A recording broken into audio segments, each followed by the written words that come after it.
हां बघा, today's motivational quote, man is made by his belief, as he बिलीव्ज so he is. म्हणजे काय, आपण जसा विचार करणार किंवा जसा विश्वास करणार तसेच आपण बनणार.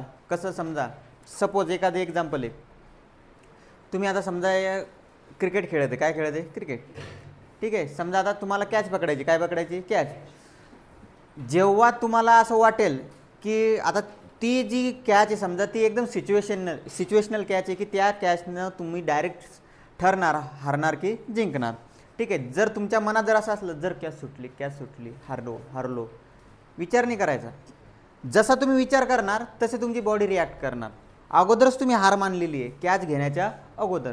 तुम्ही जर म्हटलं नाही कॅच पकडणार मी आणि जिंकणार मॅच आपण, ठीक आहे. म्हणजे तुम्ही जसे आता एक छोटंसं एक्झाम्पल आहे, एकदम छोटंसं, आपण जसा बिलीव्ह करतो, जसं आपण करतो तसेच आपण बनतो, ठीक आहे. कसं, मला काहीच जमत नाही, तुम्ही तोच विचार करत राहता, मला काहीच जमत नाही, तुम्ही तसेच बनत चालता, तुम्ही नवीन गोष्ट करतच नाही, ठीक आहे. आता समजा एखादा सब्जेक्ट आवडत नाही तुम्हाला, तुमच्या माइंडमध्ये काय असतं, मला हा सब्जेक्ट आवडत नाही, मग तुम्ही त्या सब्जेक्टकडे बघता का परत. मग काही दिवसानं त्या विषयाबद्दल तुमची भीती निर्माण होते. काय निर्माण होते, भीती. म्हणजे त्या सब्जेक्टबद्दलचा बिलीफ तुमच्या माइंडमध्ये फिअर निर्माण करतो आणि ती गोष्ट तुमच्याकडून कधीच पॉसिबल होत नाही, ठीक आहे. लक्षात राहू द्यायचं.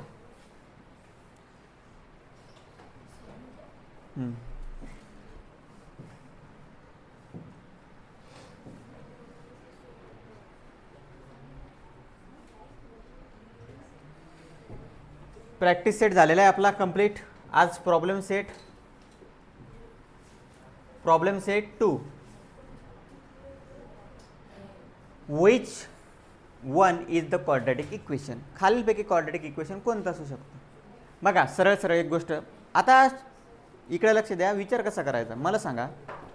हा एक्स कॅन्सल करावा लागणार आपल्याला, एक्स कॅन्सल करण्यासाठी इकडे मल्टिप्लाय करावं लागणार. एक्सची पॉवर 2, एक्सची पॉवर 2 आणि एक्सनं मल्टिप्लाय केल्यावर एक्सची पॉवर किती होऊन राहिली, 3.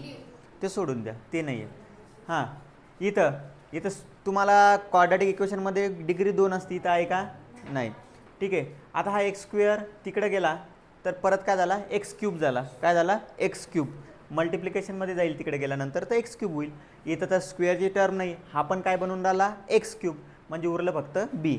सॉल्व करायची गरज आहे का, नाही. समजलं.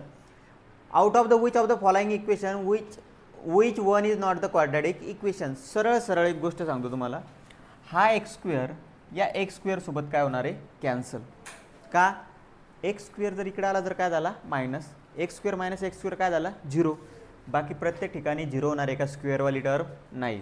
स्क्वेअरवाली टर्म 0 नसले तर ते बनतं आपलं क्वाड्रॅटिक इक्वेशन, ठीक आहे. याचं रूट्स रिअल अँड इक्वल आहे.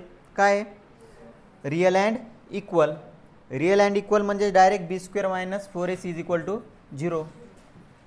रिअल अँड इक्वल हा शब्द जेव्हा येईल आणि के असा शब्द येईल, find K, find M, find something, तेव्हा direct b square minus 4ac is equal to 0. B किती आहे, केचा स्क्वेअर मायनस 4a किती आहे त्याच्यात, 1. सी किती आहे, k is equal to 0. K square minus 4k is equal to 0. K common घेतला तर k minus 4 is equal to 0. मग केची किंमत 0 और k minus 4 is equal to 0. म्हणजे केची किंमत किती येईल, 4. 0 और 4 आहे का ऑप्शन, सी नंबरचा, ठीक आहे. नंतर लिहा, देतो वेळ तुम्हाला.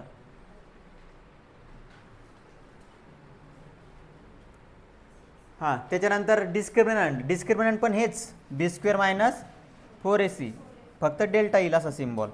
आपल्याला हे क्वेश्चन सॉल्व करायची गरज नसते, फक्त आन्सर मारायची गरज असते. बी स्क्वेअर 5चा स्क्वेअर 25 मायनस 4a किती आहे, √2. सी किती आहे, √2. 25 √2 इंटू √2 2, 4 2 8, 25 8 17, ठीक आहे. Which of the following equation has root 3 and 5. 3 आणि 5 कोणाकोणाचे रूट आहे. आता याचं उलटं तुम्हाला एकदम उलटं सांगतो बघा. इथं कोएफिशियंट किती आहे, 1. थोडा विचार करायचा, माइंडमध्ये या गोष्टी डेव्हलप करा. तुम्हाला समोर आर्मी नेव्ही एअरफोर्सच्या ज्या भरत्या द्यायच्या आहे ना, त्याच्यासाठी या गोष्टी तुम्हाला मदत करते. 3 आणि 5 काय आहे, रूट्स आहे, रूट्स. मग त्याचे फॅक्टर काय येतील, -3 आणि -5. हो का नाही सांगा, कारण फॅक्टरून काय काढतो आपण, रूट काढतो ना. आपण उलटा विचार केला ना. 3 आणि 5 काय दिलेले, रूट. मग फॅक्टर -3 आणि -5 कोणाचे फॅक्टर येतात बघा बरं. -3 आणि -5 -8. काय होऊन राहिले ते, -8. या दोघांना ॲड करा ना. -3 अधिक -5 किती झाले, -8. -8 वाला एकच ऑप्शन आहे, नाही तर करून बघा तुम्ही. ठीक आहे, याच्यात व्हॅल्यू टाकून बघा. 3चा स्क्वेअर 8 त्रिक 24 मधून 9 गेले 15. 15 वजा 15 0. रूट्स असले की आन्सर 0 आहे. तर 5 टाकून बघा. 5चा स्क्वेअर 5 8 40 मधून 25 गेले 15. 15 वजा 15 0. बाकी कुठेही व्हॅल्यू टाका, आन्सर 0 भेटणार नाही. भेटलं तर एकाच भेटेल, दोन्हीचं भेटणार नाही. हे उलटं कळालं कसं केलं, तर काय केलं आपण, 3 आणि 5 हे फॅक्टर कोणाचे आहे, -3 आणि -5. मग आपल्याला माहिती हे दोन म्हणजेच काय असतात, बेरीज. काय करतो आपण यांची बेरीज. -3 आणि -5 किती झाले, -8. Out of the following equation having sum of its roots 5. Sum of its roots alpha plus beta 5 आहे. काय असतं alpha plus beta, -b upon -b upon a. कोणा -b अपॉन ए व्हॅल्यू 5 कोणाची येते बघा, 15 आणि हेच पहिलंच वाटतं, 15/3 5. ठीक आहे ना. -15 अपॉनमध्ये ए किती आहे, 3. म्हणजे 15 अपॉनमध्ये 3 किती आला आन्सर, 5. समजलं का नाही. काय -5 आहे का, -5. मग हे डी नंबरचा ऑप्शन येईल. किती नंबरचा, डी. ठीक आहे, समजलं का, समजून राहिलं का नाही. हा ते लावून घे रे. ठीक आहे, त्याच्यानंतरचा लास्टवाला क्वेश्चन सांगा काय येईल तर, सांगा.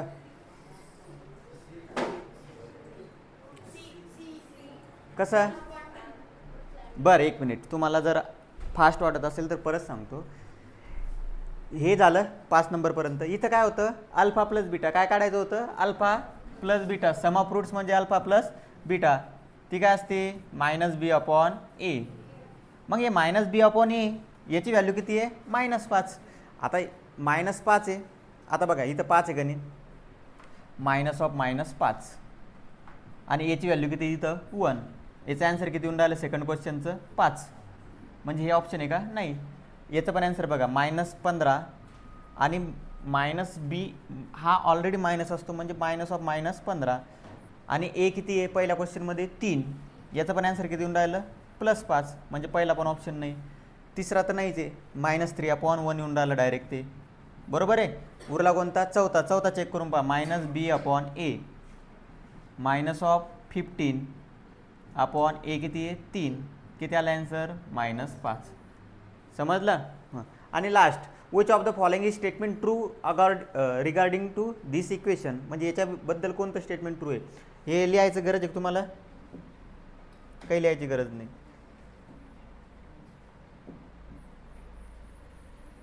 समजलं पाहिजे तेवढं.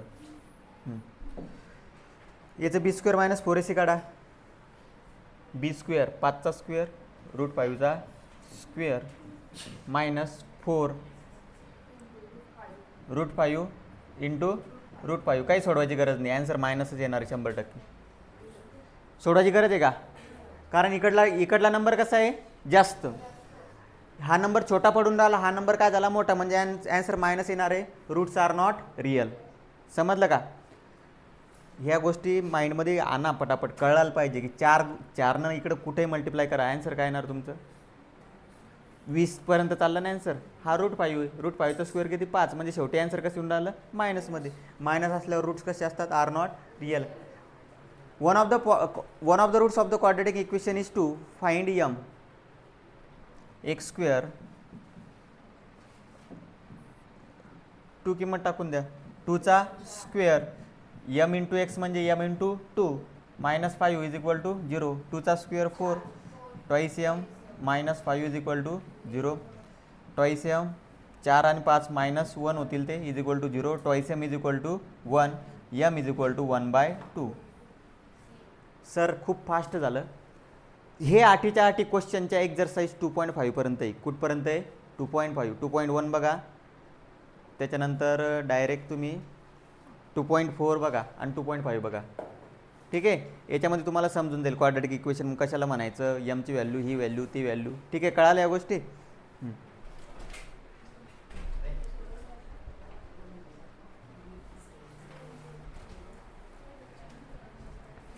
इझी क्वेश्चन होते. आता बघा, हां प्रॉब्लेम सेट कसं आहे तुम्हाला भेटून जाईल यूट्यूबवर, तुम्हाला जर कुठून शिकून हे करून घ्यायचं असेल. पण माझं म्हणणं काय, ज्या आपण प्रॅक्टिस केली 2.6 पर्यंत त्याच्यावर बेस्ट प्रॉब्लेम सेट असतो. हाय लेवल एक्झाम्पल मी घेणार आहे, बाकीचे तुम्हाला सोडवून आहे. Which of the following quadratic equation झालेलं आहे क्वेश्चन. खालीलपैकी कोणतं क्वाड्रॅटिक इक्वेशन आहे, कसं आहे, काय आहे. 2.1 बघून घ्यायचं. डिस्क्रिमिनंटच्या व्हॅल्यू झालेलं आहे. 4था नंबरचा क्वेश्चन झालेला आहे. 5 नंबरचा झालेला आहे. ठीक आहे, 6 नंबरचा पण झालेला आहे. म्हणजे होमवर्कमध्ये कवर झालेले सगळ्या गोष्टी. ठीक आहे. आता 7 नंबरचा क्वेश्चन, किती नंबरचा, 7 नंबरचा question, solve the following quadratic equation. असा क्वेश्चन असला ना तर डायरेक्ट फॉर्म्युला मेथड वापरायची. कोणती मेथड, कोणती मेथड घ्यायची, फॉर्म्युला मेथड. का, जर फॅक्टर पडत असले तर, फॅक्टर नसेल पडत तर ते बघा. आता 6च्या 6 क्वेश्चन तुम्हाला होमवर्क राहतील. ते कसे, 7व्यातलं पहिलं काय दिलेलं आहे, 1/x + 5 = 1/x². तुम्हाला आज काही लिहायचं नाही जास्त. 1/x + 5 = 1/x². Cross multiply x², इकडं क्रॉस मल्टिप्लाय x + 5, वापस आणा x² - x - 5. कोणत्या दोन संख्यांचा गुणाकार 5 आहे आणि फरक 1चा आहे, येईल का, नाही येणार. ठीक आहे, म्हणजे याच्यात इथं तुम्हाला वापरायचं आहे फॉर्म्युला. ठीक आहे, पहिलं कोणती method, formula method. Formula method आठवते ना,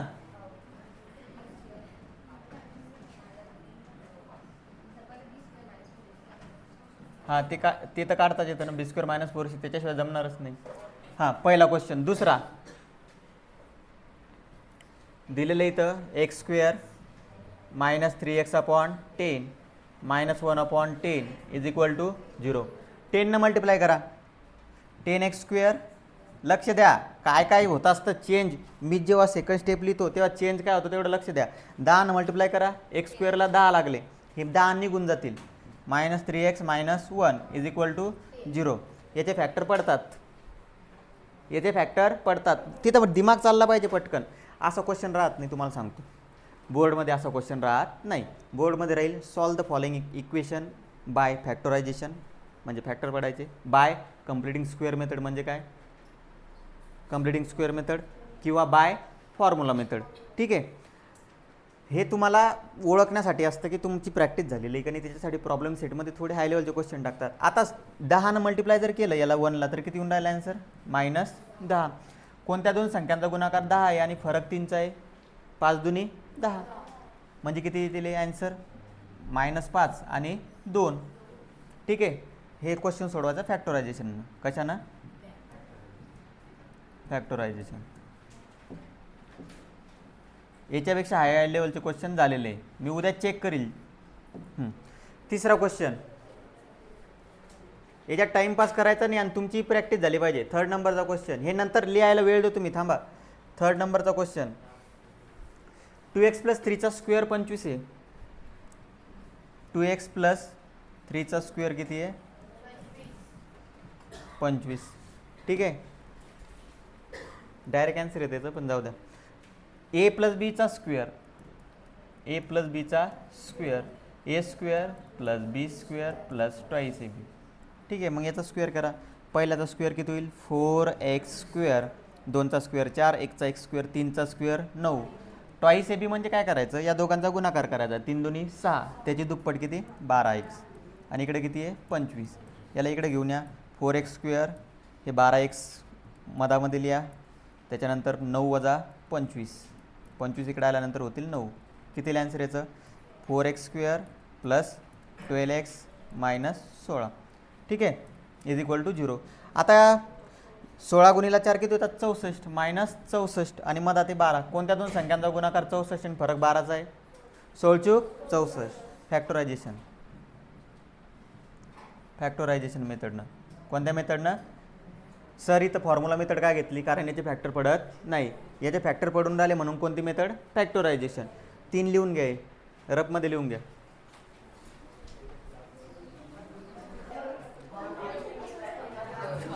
चार नंबरचा क्वेश्चन, आता बोल नका.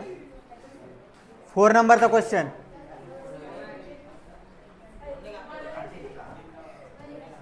काय 4 नंबरचा question, m² plus 5m plus 5 is equal to 0. ठीक आहे, झालं का. m² plus 5m plus 5 is equal to 0. ठीक आहे, आता याच्यामध्ये फॅक्टर पडतात का, कोणाची बेरीज 5 आहे आणि कोणाचा गुणाकार 5 आहे, नाही पॉसिबल. मग फॉर्म्युला मेथड घ्या. ठीक आहे, 5 नंबर, 5 नंबर वेगळं येत आहे ना. 5m² plus 2m plus 1 is equal to 0. इथं फॉर्म्युला मेथडच लागेल, माहिती आहे ना. फॉर्म्युला मेथड फास्टमध्ये सांगतो, एकदम शॉर्टमध्ये रिव्हिजन करून देतो एकदा. b² मायनस 4ac तुम्हाला सगळं लिहावं लागेल. Here is equal to 0 comparing with. ठीक आहे, आता फास्टमध्ये सांगतो, रूटमध्ये घेत असतो आपण. b² minus 4ac, b² 4, 4 ac 4 25 गुणिला 1 21. नॉट रिअल, सोडवायची गरज नाही रे. Roots are not real, roots are not real. एक मिनिट, इथं सोडवलेलं काय यांनी, मला बघू द्या एकदा.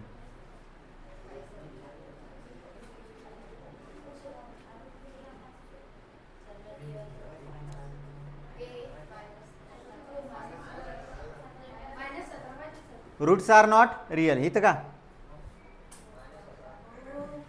Roots are not real, direct याच्यात रूट्स रिअल नाही असं लिहून टाकायचं, रूट्स आर नॉट रिअल. आणि लास्टवाला क्वेश्चन, म्हणजे हा क्वेश्चन सोडवायची गरज नाही तुम्हाला 5 नंबरचा. ठीक आहे, एक्झाममध्ये येत नसतो तसा. एक्झाममध्ये असा क्वेश्चन तुम्हाला येणार नाही, solve the following quadratic equation आणि ज्याचं रूट मायनसमध्ये असेल, असा क्वेश्चन येणार नाही. उलट हा क्वेश्चन कुठे येईल तुम्हाला, नेचर ऑफ रूट. कुठे येईल, नेचर ऑफ रूट. आता लास्ट क्वेश्चन, म्हणजे हा 5 नंबरचा इथपर्यंतच आहे. 6 नंबरचा question, x² minus 4x minus 3, x² minus 4x minus 3 is equal to 0. येथे फॅक्टर पडतील असं वाटतं मला, नाही पडत. -3 आणि गुणाकार -4, 3 का 3 पॉसिबल आहे, पण -3 आणि -1 जर केलं तर गुणाकार पण हा नाही येणार नाही. हे पण फॉर्म्युला मेथडनं सोडवावं लागेल. ठीक आहे, लिहून घ्या ते.